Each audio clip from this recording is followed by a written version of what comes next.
ये जो चंद्रग्रहण होउचंती राहु ग्रास करुचंती एहार ना रही खग्रास चंद्रग्रहण संपूर्ण ग्रास चंद्रग्रहण एथर पड़ुअछि जो केतेबेले लागुचंती पाक निषेध कौन रही देवनीति किभଳି रहइबो एहा संगठित होउचंती कुंभ राशि रे एहा एक महाजागतिक प्रक्रिया भय करिवार किछि नाही जो माने भी बहुत भयभीत होउचंती आज संपूर्ण मीमांसा आज आपण माने जानिबे ज्योतिर्विद वास्तुविद डॉक्टर शिवस्थ घड़ीरत्न बिरजा पांजीर पंचांग गणनागार देखो आज्ञा चलित मासरे चंद्रग्रहण लगुच कि भाव में नीतिकांति रवनीति और पाक निषेध कि भाव विशेषकर कौ राशि लोक मान खराब रही गर्भवती महिला जो मैंने रही कौन कौन सब रही सुविधा असुविधा संपर्क कहले ठीक अच्छे बहुत बढ़िया प्रश्न पचार यह एक महाजागतिक प्रक्रिया ए वर्ष माने 2025 मसीह आपणकर दुईटी चंद्रग्रहण दुईटी सूर्यपराग भोग होती जोटा कि एथर आपणकर सेप्टेम्बर मास 7 तारिख भाद्रव मास शुक्ल पक्ष 22 दिन पूर्णमी तिथि संगठित होती चंद्रग्रहण जहाँकि यहाँ आपणकर वर्ष दुई थर आपणकर यही वर्ष दुईटी चंद्रग्रहण भोग हेबे ये जो चंद्रग्रहण होउचंती राहु ग्रास करुचंती एहार ना रही खग्रास चंद्रग्रहण ख अर्थ आम जदि आकाश करवा से आमर खगरे बहन करती माने विचरण करती जे पक्षी को मध्य खग बोली कह जाए तेणु ख अर्थ आकाश आकाश को ग्रास करता है अर्थात संपूर्ण ग्रास चंद्रग्रहण एथर पड़ुअछि आम जदि देखिबा तार बरणी आम जदि देखिबा जो केतेबेले लागुचंती पाक निषेध कौन रही देवनीति किभଳି रहइबो सब जिनस तो आज हम डिस्कसन करवा जो प्रश्न कले आपण से आपणकर आसंता सेप्टेम्बर मास जो 7 तारिख दिन संगठित होती 9:57 रे आग्नेय एवं पूर्व दिगरे सूर्य माने जो चंद्र आंशिक देखा देवे तापर धीरे धीरे धीरे धीरे से अदृश्य हेबे आपन 9:57 थारू आपणकर ग्रास हेबे यह संगठित होती कुंभ राशि रे आपणकर जो नक्षत्र अच्छी जितेबाला मून एवं राहु कंजक्शन हेबे अर्थात जितेबाला मून रे राहुंकर जयन घटिबो सेतेबेले आपणकर शतविशा नक्षत्र रही किंतु जितेबाला ग्रहण हेबे अर्थात चंद्रग्रहण हेबे राहु एवं चंद्रंकर जितेबाला कंजक्टिव मोड आसीबो सेतेबेले कुंभ राशि पूर्वा भाद्रपद नक्षत्र रे चंद्रग्रहण संगठित होची यह एक महाजागतिक प्रक्रिया भय करिवार किछि नाही जो माने भी बहुत भयभीत होउछंती आज संपूर्ण मीमांसा आज आपण माने जानिबे यह आपणकर जो संधि काल रही जितेबाला आपणकर संपूर्ण ग्रास समय रोची आपणर रात्र 11:01 ठारू आपणकर संपूर्ण ग्रास जितेबाला कि संपूर्ण चंद्र अदृश्य होइजिबे एथर चंद्र जितेबाला देखिबे आपण राति रे चंद्रंकर ताम्र वर्ण होइजिबे तापर धीरे धीरे धीरे धीरे रेड होइजिबे अर्थात लाल होइजिबे याकू रेड मून लुनार एक्लिप्स बोली कह जाउची जोटा कि चंद्रग्रहण आपणकर ग्रहणर मध्यकाल जोटा कि मुख्य आरंभ रही रात्र 11:42 आकाशग्रास्त समाप्त होउची तापर धीरे धीरे धीरे धीरे उन्मीलन घटिबो चंद्रंकर धीरे धीरे धीरे धीरे ह्रास घटिबो सेते बेलକୁ आपणकर 12टा रात्र 12:23 बेलକୁ संपूर्ण माने चंद्र राहुंक ठारू कबलित आउ नथिबे धीरे धीरे धीरे धीरे आपणकर जो चंद्रमंडल रे आपणकर ज्योति जोटा कि ज्योत्स्ना आपण चंद्रंकर ज्योत्स्ना को आपण देखि परिबे सेते बेले एवं ये जो पाक निषेध रही आपणकर जितेबाला 9:57 ठारू आपण चंद्र आउ राहुंकर जयन अर्थात कंजक्टिव मोड भोग हम तार 9 घंटा पूर्व चंद्रग्रहण रे 9 घंटा पूर्व आपणकर पाक निषेधर जो विधि रही आपणकर जदि आम देखा 12:57 दिन 12:57 परे आपणकर आउ कौनसी रंधन कार्य करा नाही एवं जहाँ ता पूर्वर करी आपण खाई सारी थिबे एवं तापरे आउ कोनोसी रंधन खाद्य आपण खाइबे नाही विशेष करी एटा आपणकर रात्र 1:27 पर्यंत राति 1:27 पर्यंत आपण को कोनोसी रोसैवास करिवार नाही आउ देवनीति भी कोनोसी बंद होबार नाही देवनीतिकांति आपणकर जो मानकर जो मंदिर रे बा घरोई मंदिर रे आपणकर जो माने रंधन खाद्य करूछंती बा आपणकर खीरी खिचड़ी करिकी दान माने नैवेद्य प्रभुंक पाखरे लगांती सेटा लागि परिबो नाही अर्थात रोसई हबो नाही पाक हेबो नाही एवं आपण शुष्क द्रव्य आपणकर फलमूल जहाँ थी आपण ताकू भोग लगे पारे। एवं विशेष कथा हूँ आपंकर जो चंद्र ग्रहण में आपंकर जो चांद बंदापना जो मैंने करुँच जो मैंने पूर्णमी उपवास करती जो मैंने अच्छा गृहस्थ धर्म अच्छा जो मैंने किंतु चांद बंदापना हेब आपणकर घीओ जो आपणकर सलितार आपण जो दीप जालिबे धला फूल दे सजई देबे किंतु शुष्क द्रव्य आपणकर चीनी किबा मिश्री रे किबा आपणकर फलमूल रे आपण भोग लगे पारिबे चांद बंदापना करि पारिबे। एवं आउ एक कथा कह जाए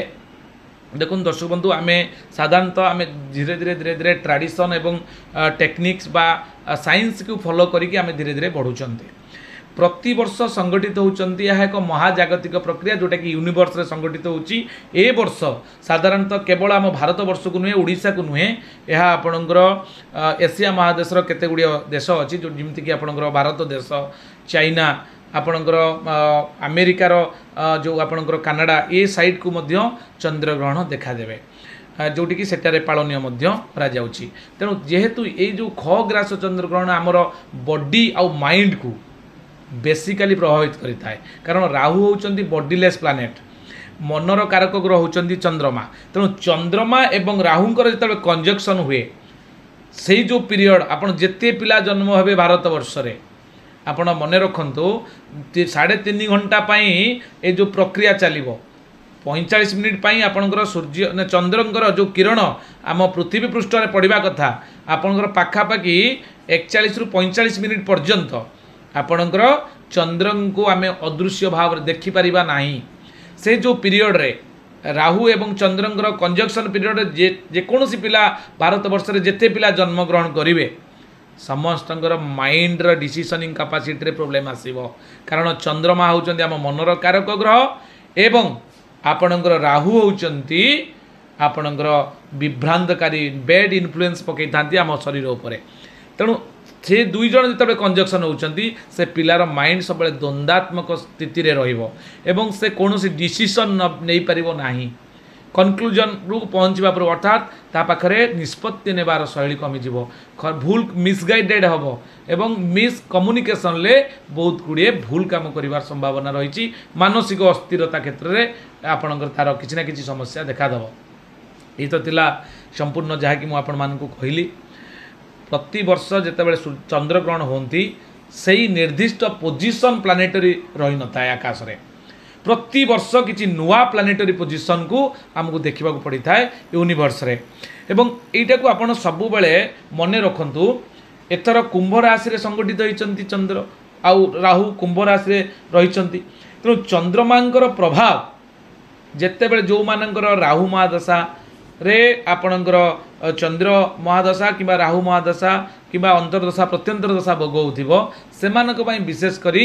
आपणकर प्रोब्लेम रही जदि आम राशि कथा देखा दर्शक बंधु आपणकर केउ केउ राशि रे शुभत्व रही है चंद्रग्रहण रे कहीं चंद्रग्रहण तो गोटे दिन पर हुए किंतु तार जो इफेक्ट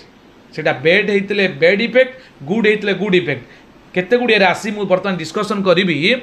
जो राशि की इन्फ्लुएंसटा 90 दिन पर्यंत रही था 3 मास पर्यंत तार प्रभाव आपन को देखा मिलता है। आपणकर क्यों राशि शुभ आप मन रखु मेष वृष मिथुन ये जो 3टी राशि एवं सिंह कन्या तुला ये 3टी राशि एवं मकर कुंभ ये 2टी राशि संपूर्ण 8टी राशि बहुत भल अच्छी एथिरे जो चंद्रग्रहण होची आपण देखिपारे दृश्यमान हेब आपण देखिपारे दर्शन पर विधि रही मुझे कहि दर्शन कला कि आम विधि करवा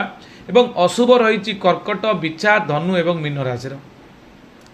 जो मैंने रहिले कर्कट बिछा धनु एवं मीन राशि व्यक्ति आपण चंद्रग्रहण बेले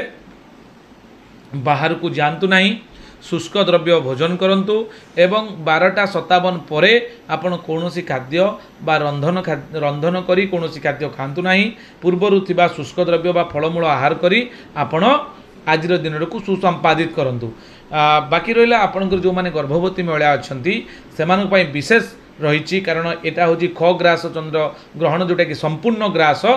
कारण बॉडी उपर सीना आमर इन्फ्लुएंस पड़ो किंतु पिलाटी जो अच्छी आमर गर्भरे जो पिलाटी अच्छी तार मध्य जो डायरेक्ट इफेक्ट पड़ो सेटा हूँ राहु एवं चंद्रंकर जो चंद्रग्रहण जोटा को कलंक जोग बोली कहुए चंद्रग्रहण जोगरे आपण पदा को बाहरतु ना काटिबा सिलाई करिबा बाटिबा छेचिबा कार्य आपण करंतु नाही एवं अन्य जो माने रहिले जो माने गृहस्थ धर्मर बा अन्य लोक माने गर्भवती महिला को छाड़ी समस्त एक आह्वान रही परामर्श रही जहाँकि आपण माने चंद्रग्रहण समय जो 3.5 घंटा चंद्रग्रहण घटिब से समय आपण माने शयन भोजन मैथुन आदि परित्याग करंतु बहुत बेसी खातु ना से समय लाइट फुड नियंतु एवं विशेष करी आपणकर जो 11:01 रु 12:42 पर्यंत ए समय जो चंद्रंकर जो अदृश्य चंद्र थिबे से समय विशेष करी किछि खातु ना इतला सूचना। दर्शक बंधु चंद्रग्रहण एवं सूर्यग्रहण जेबे भी आसू तार महत्व एबे नुहे महाजन जेन गतस्य पंथा यही न्याय अनुसार अद्यावधि चली आसुअछि। यह एक धर्मीय भावना हिंदू सनातन धर्मी मानकर यह प्राण केन्द्र एवं यह सहित आमर साइकोलोजी जेहेतु निमज्जित होइक अछि आपण जानि रखिबा उचित जे कि यार जो महिमा रही महात्म्य रही तार जदि आमे शास्त्र प्रमाण देखिबा सर्वगंगा समोतयम सर्व ब्रह्म समद्विजः सर्वभूमि समम दानम ग्रहणे चंद्र सूर्यो आपण जितेबले माने ग्रहण समय परे आपण जितेबले अशौच होउचंदी एवं शौच करिया पई जाउचन जो माने भी साधनारत अछंती जो माने मंत्र साधना करूचंदी ए समय मंत्र साधना करिवाटा अत्यंत चमत्कार रिजल्ट देइथाय। ग्रहण परे जो स्नान करिवे से मंत्र मने रखंतु दर्शक बंधु संक्रमे ग्रहणे चैव न स्नाया जस्तु मानव सप्त जन्मेशु कुष्टि सैत् दुख भागी च सर्वदा माने आपण चंद्रग्रहण परे जो मानव नगाधाए ता निकट अनेक गुड़िए दुख पाई थाए एवं ता निकट शरीर में मध्य कष्ट अनुभव होता है। तेणु आपण गाधेला बेले कौन करिवे ना जो मंत्र आपण जप करिवे तार एक आपण मान आगे प्रदान करुच्ची स्वस्थानम गम्यताम राहो त्यज्यताम सूर्य संगम कर्म चंडाल जो नेस्तम मम पाप क्षयम कुरु ए मंत्र को जप करी आपण गाधे शौच हो पारे। एवं आउ एक सुंदर विवरणी अच्छी जो ग्रहणर सप्ताह आम समस्त जानी ग्रहण सप्ताह कुआडे बाहर को जावा नहीं शुभ कर्म करवा नहीं तार एक स्वतंत्र मीमांसा भित्तिक एक संख्यम श्लोक आकार में आपन बुझे दूची। ग्रहण परे एक रात्रिम परित्यज्य कुर्जात पाणी ग्रहणम ग्रहे अर्थात एक राति परित्याज कलापर एक रात्रि पर चंद्रग्रहणर एक रात्रि पर आपण विवाह आदि कार्य करवाई शुभत्व पाइबे। एवं सप्तरात्रितु यात्रायाम 7 राति पर आपण बाहर को यात्रा करिपारिबे। त्रिरात्रम व्रतबंधने दीक्षा ग्रहण व्रत उपनयन एवं शिक्षा ग्रहण करने चाहते 3 राति अर्थात 3 राति पर आपण तार कार्यक्रम करिपारिबे। ये थला सूचना। दर्शक बंधु चंद्रग्रहण को अत्यंत चमत्कार भाव में नियंतु सुंदर भाव में नियंतु एवं भय नकरी आनंदरे निजर कर्म को त्वरान्वित करंतु। आज नमस्कार, जय जगन्नाथ। बेक पिठी अंटा आंठू आदि समस्त दरजर एकमात्र तैल श्री संजीवनी पेन रिलीफ ऑयल। श्री संजीवनी लगैले जमा बिंदीवनी। श्री संजीवनी पेन रिलीफ ऑयल हर दर्द को समझे, रखे सबका ख्याल।